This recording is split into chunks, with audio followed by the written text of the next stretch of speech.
Whatever your walk is, don't walk it alone.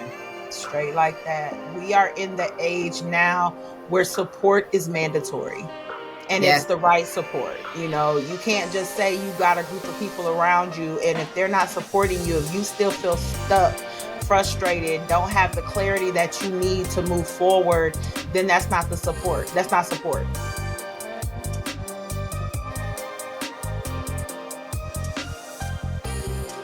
Hey y'all, welcome back to the Woman's Hustle, Thrills and Spills of Entrepreneurship.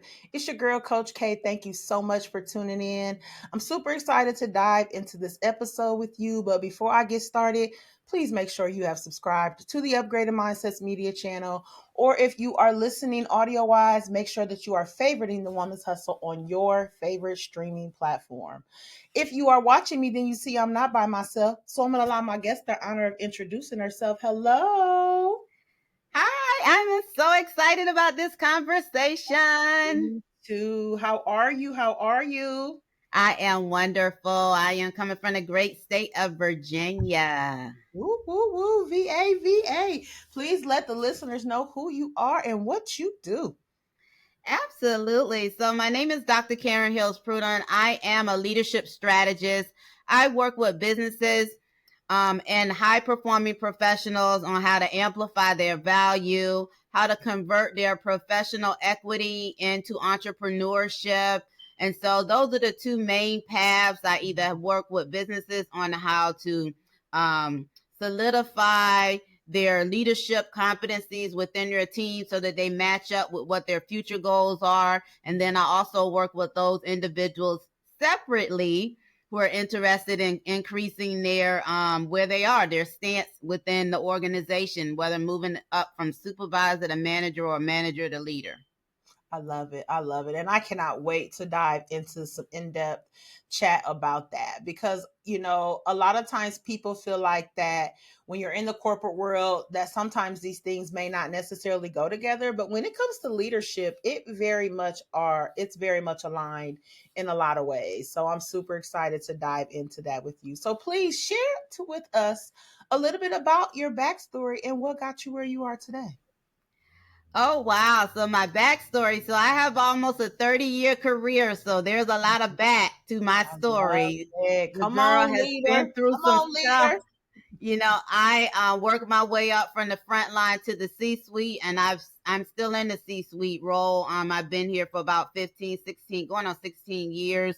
And so there's been a lot that I went through, but what I will share with your community is that I got my footing into leadership by doing something that most people thought was unconventional. So I had lingered in middle management for about 10 years, and I didn't know any female leaders who were in leadership. So there is a difference between management and leadership. And so when I was lingering in management, I desired to be in leadership, but I didn't have a mentor. And so I did the only thing I knew how to do back then was I found a mentor on LinkedIn. Now, LinkedIn at that time was only 5 years old, so it's not the monster that we all know now. So we were still trying to figure it out, trying to figure out the difference between this professional social media and a personal social media. But I saw it as an opportunity to find a mentor, a woman who was African American, such as myself, who was in a leadership position and had been there for about 10 years. And so I shot off a copy of my resume to my top two choices and sent just a direct message on LinkedIn saying, hey, I'm looking for a mentor. And my number one choice made me wait for about 2 weeks, and she finally got back to me. And when she got back to me, she said that she would be my mentor for $350 an hour. Now let's just talk about how far ago that was, and I'm gonna touch base on that later.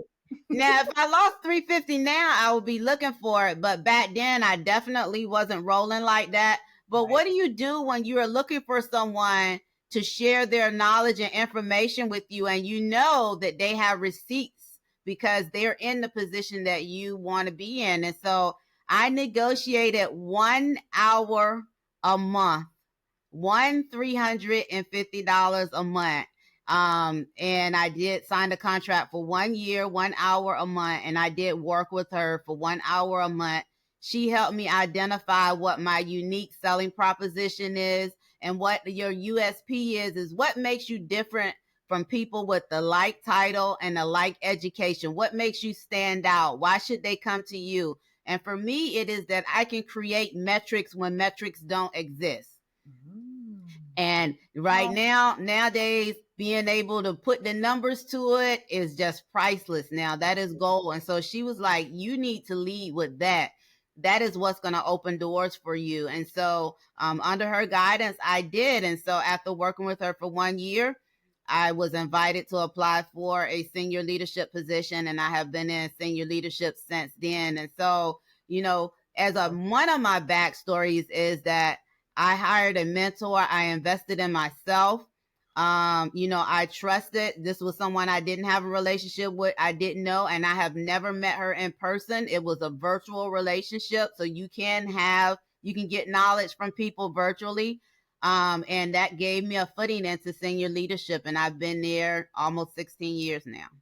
That story was so powerful in so many ways because, for one, you invested in yourself. And even though you knew, like, oh, I don't know how much I'm going to be able to invest, but you still made that commitment. And I think that that's super important for us to understand, because the first thing we will say is we can't afford, right? And, in the entrepreneur world, because you dabble in both. So I know you hear it on both sides.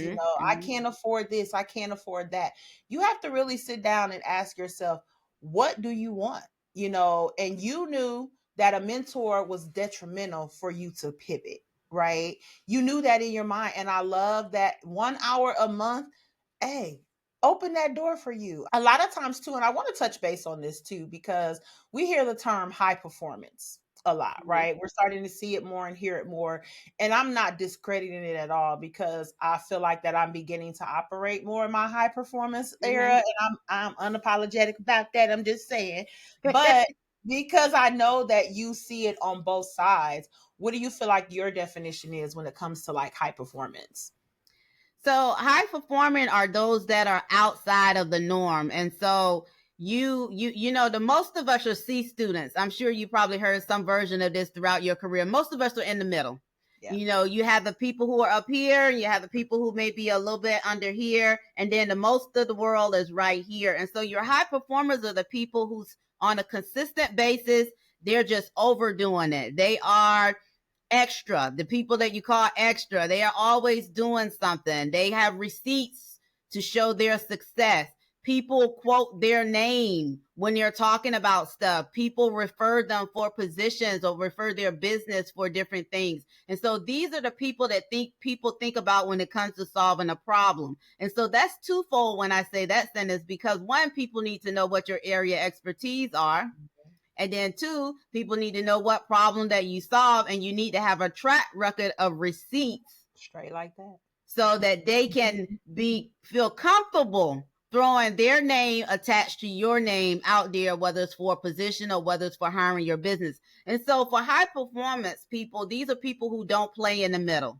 They are up here, whether it comes with extra money or not, whether they have to put in extra hours or not. These are the people that on a regular basis, they're giving more, they're doing more, and as a result, their results are more.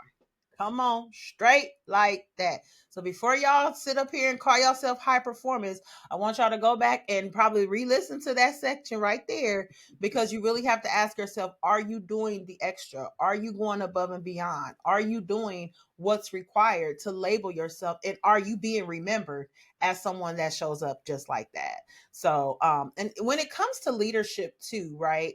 I think a lot of times when we call ourselves CEOs and founders, and speaking from the entrepreneurial standpoint, like, we don't feel like that there has to be any form of development. Because we started the business, we automatically just assume that we are doing and have the skills to do that. I disagree, but I kind of want your insight on that as well. And do you agree or disagree when it comes to that? Just because you carry the term CEO, are you CEO minded, if that makes sense? Okay. So, I agree with you. I will co-sign what you say. I'm a lifetime student for one, because the market is ever changing. Competition is ever changing. Who's in number one and number two is ever changing. And the people that are in number one and number two in your market are the people who are inventing things that haven't been seen yet, or they are improving things that already exist. And so for a CEO to be competitive and sustain themselves, we have to be looking at how to make our business better, even if we're making money. We have to disrupt maybe our talent, our processes, or our systems, even when we're making money, because that's going to take us to the next level. A lot of times, we call ourselves CEOs, and we are CEOs, but are you a CEO of a business that's not going anywhere? There you go. Have you been making the same amount of money for 5 years, but the cost to operate has been increasing?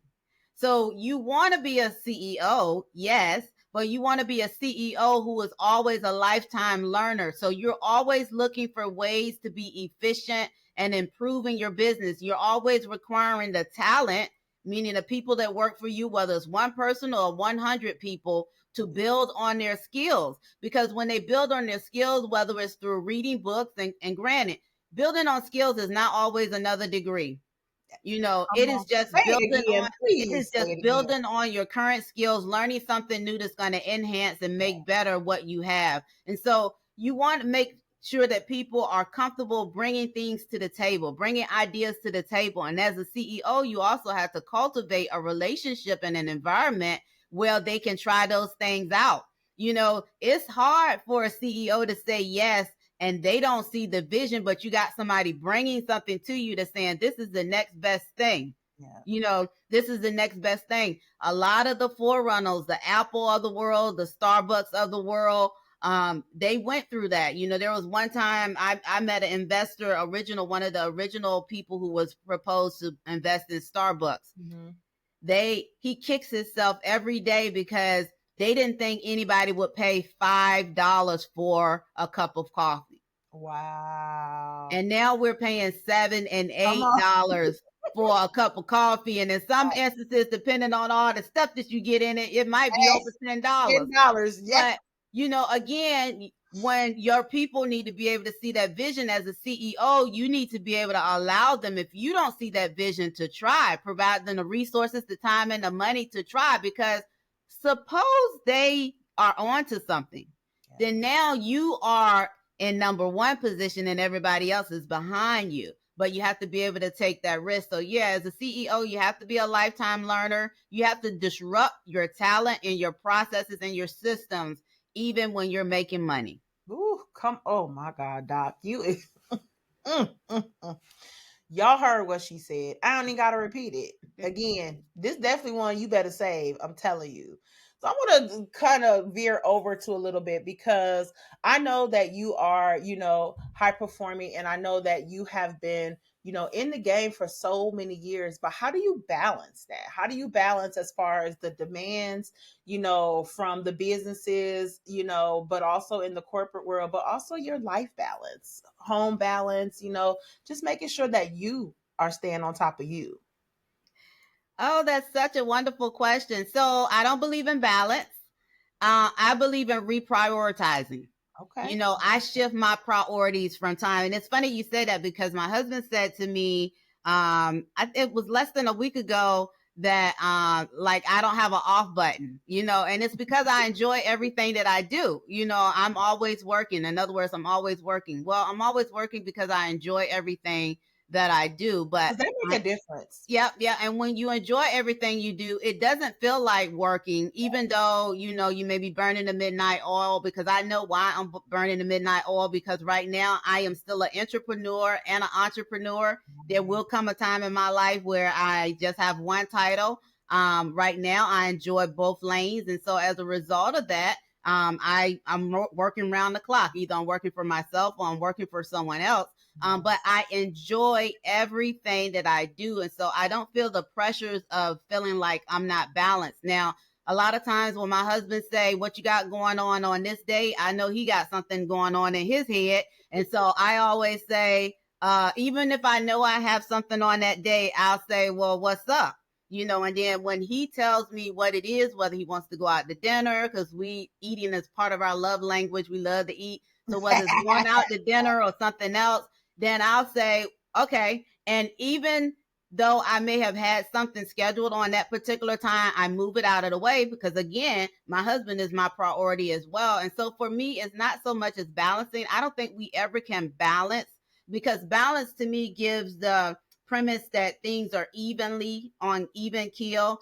And no, I just shift priorities. There will come times where my home life is my priority. We go out, we like to go out of town, we like to go out to eat, we like to do stuff. And then there'll come time where my employer, since I'm still employed, is a priority. And sometimes I need to stay there late, even though I might have something to do for my own business. And then there are times where I take off work where my business is my priority. And so I just shift my priorities. And so it may sound like a synonym for balance, but it's not, because it's never 50-50. Yeah. Yeah, it's never 50-50.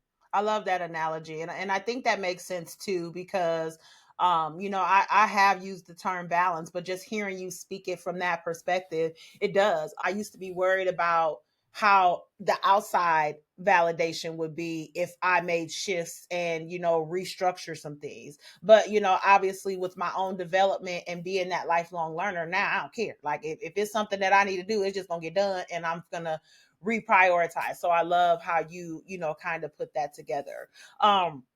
I want to know one thing though, because I know you are so passionate and I love that you spoke on being purposeful, because that's what you do. You say you might work a lot, but you love what you do. And I really want people to understand the importance of doing that, but how do you stay connected to your why? Oh, wow. How do I stay connected to my why? I guess it's such a need, because my why is being able to share everything that I have amassed in almost a 30-year career with any woman professional, whether she's interested in entrepreneurship or whether she's working for someone else. Here's everything that I know. I don't want to take it to the grave, so that you can get where you want to go quicker and faster. So that's my goal. And how I do that is I share, and I'm not always getting paid for sharing. I share whenever. I could be in the grocery store. Somebody will say something. If they're talking to me, it's in my area of expertise. Girl, I talk them all the way up to the cash register, and I'm not worried about them providing me me providing them an invoice or anything like that. I share information, and as a result, opportunities come to me. And as long as I continue to share, I will continue to influence and impact as long as I continue to share. And so I tell people my answer when you ask me something is always yes first, and then I check my phone, because if it ain't in my phone, I ain't gonna be there. So, I always say yes, and then I'm reaching for my phone to see if I can be there. And I just found as long as I share wherever I go what I know, because we as women, as a gender, we talk. Yeah. And as a result of us talking, we're able to get help sometimes more so than our male counterparts, because most of us don't have that pride factor. We'll talk through our problems. We'll stand in the line in TJ Maxx and be just talking about something that happened at work. We might not say the names of the people at work or where we work at, but we just talking in general. And if someone in that line knows something in regards to what you're talking about, we will share it. And so we are able, because most of us as a gender are like that, we are able to receive information, and anybody who's willing to receive information, I'm willing to give information. And so that's how I stay connected to my mission and my vision. I love it. Oh my God, so powerful. I love it. I love it. Well, of course, since we talk about the thrills and spills, I would love for you to share one of your biggest thrills throughout the 30 plus years that you have been operating in your why. Oh, wow. I've had a lot of thrills. So I'm the daughter of an educator, and so my mom always wanted me to get my highest degree, get to be a doctor. She wanted me to be a doctor, so I am a doctor. So kudos, Mom, I'm a doctor. Yeah. And so that's one, and no matter how old you get, you always want to make your mom proud, And then also, I, starting my first business. So I'm a multiple entrepreneur. I'm a real estate investor. I do a whole lot of things. I have been making money from my talents ever since I was very, very young. When I say very young, like first grade, second grade, I was the candy freeze cup person that was selling out. Your girl has been making money for a long Period. time, you know. So I am extremely proud that I have talents that people are willing to pay for. That's something that you got to kind of keep your ear to the ground to find out. Even as a young person, when I was doing, I call it that little commerce, because it wasn't e-commerce, but Yeah. selling candy and different things. I figured out that people would pay whatever they would pay Yep. for what I bought. And so knowing that your talent is in demand is different, is definitely one of my thrills, that know that I have evolved to a woman as such with a 30-year career, that my talents can still consistently are in demand. And so I think that is thrilling for me, because I don't want to ever go out of style. Right. I love it. I love it. I love it. You like, hey, the demand, the demand. That's right. That's right. Whether it's freeze, it could be freeze cups and candy apples. It didn't matter. Oh man, I love it. Well, with the thrills, we also talk about our spills. So just maybe a lesson, something that some people with the outdated mindsets, I call failures, but we call them as lessons. So any spills that you would like to share?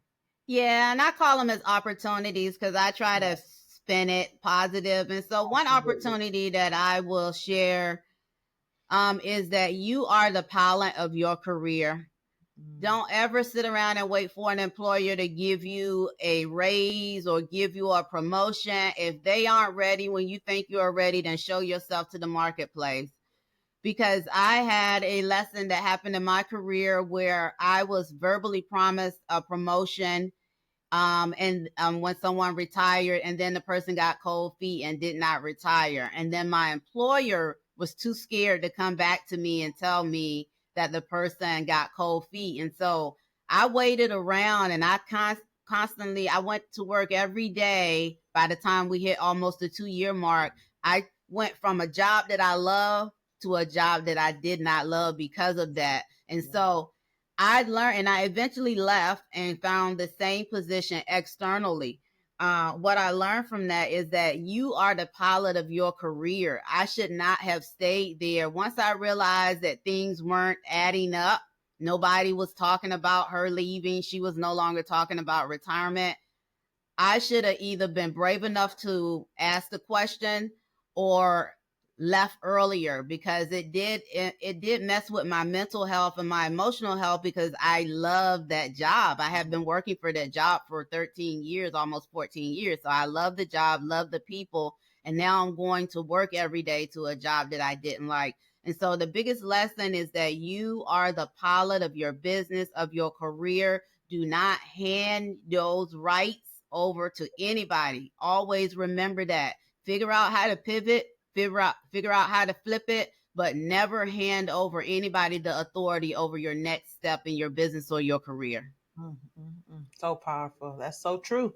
Be mindful. I had a client myself that she stayed at the job for 2.5 years later and was so stressed out about it. They were steady trying to give her, assignments to do, but there was no pay coming along with it. But she loved the base of her job so much that she continued and continued. And we finally had to, let's talk about the exit strategy. Yep. And the blessings came because she stayed resilient. She fought and got a job making $6 more an hour, Yep. and doing less, but doing more of what she loves. So I love that lesson, and like, I love that you even said that, opportunities, because I always look at a failed attempt at something as an opportunity for me to learn from why it failed, what didn't happen, what may, and how to shift things for the next time, if the opportunity presents itself in a different magnitude. So I absolutely love that. So as we Absolutely. As we Absolutely. get ready to close out here, I would love for you to share maybe a productivity hack, time management hack, something that just helps women maybe who are on the journey of entrepreneurship, who may be thinking about starting, because I know this is where a lot of the women they listen here. They want that motivation or something that will help them, step into that realm. What do you got for I got, don't try to do it alone. them? You Hmm. know, you can be an entrepreneur, solopreneur, but that does not mean that you have to figure out anything alone. And so, touch base with a like-minded person who may be in the similar business that you're in or used to be in the business that you're in. Just know that whatever your journey is, whether you're working for yourself or someone else, it is easier and quicker if you do it in conjunction with the knowledge of someone else. Absolutely. Many times um, struggle. We struggle because we're trying to figure stuff out in our own head, and I'm just trying to say it nicely. Nope. And Right. so we need someone that we can talk to unbiased and unfiltered, so that we can tell people how we're really feeling so that they can give us some real, true advice as to what our next move should be. And so if you, and it doesn't have to be a whole bunch of people, but you just need that one person. And even if you are an entrepreneur and they're not an entrepreneur, but if they have the competencies to know what you're talking about and you can talk to them in an unfiltered and unbiased way so they know how passionate you are about whatever it is that you're going through, then that's the person that you want to talk to. Because sometimes we just need to hear ourselves sometimes say things, you know, and we need someone who will allow us to say things so we can hear ourselves and then they can offer some advice. But sometimes we just need to get it out, and sometimes people are so quick on a draw, they interrupt you before you can even get it out, and so you don't even hear yourself say what it is that you need to hear yourself say out loud. Because I've said some things out loud and it's like, okay, Karen, that was ridiculous, you know. Now that you said it out loud, that was ridiculous. And even with my spiel that I shared with you, the reason why I'm so reflective now is because once I was out of this situation, I was like, how dare you go to work every day and not open your mouth? You're not a somebody 20 something years old. You went to work every day with those people and you were not happy, and you didn't start the conversation. Okay, they didn't start the conversation, but Right. you didn't start the conversation either. And That so taking accountability. responsibility for the role that we play in situations sometimes is helpful as well. But yeah, don't walk your walk. Whatever your walk is, don't walk it alone. Straight like that. We are in the age now where support is mandatory, and it's Yes. the right support. You can't just say you got a group of people around you, and if they're not supporting you, if you still feel stuck, frustrated, don't have the clarity that you need to move forward, then that's not the support. That's not support. And I Yep. really want us to start identifying and making changes to make that happen, because it's necessary. My quote, y'all, the journey is necessary, and it is. So make sure you know that. Doc, please let the listeners know where they can find you at in these social media, internet streets.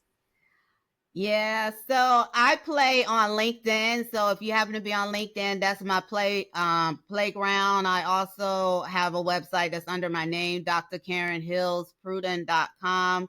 But you can Google me. I'm Google worthy. I've been around for a while to find out what She I'm up is, to. y'all. Let me tell you, she is just that, okay?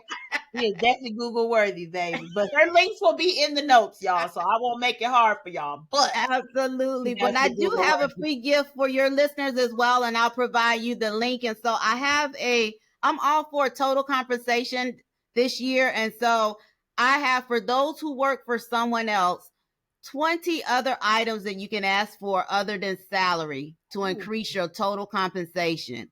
And I so love some it. of them, depending on where you are in your career, you hadn't even thought about, maybe an extra 2 weeks of vacation or different things like that. But there are ways that we can enhance our benefits. And you can do that whether you're applying for a new position or whether you're going in and they're talking about your annual review.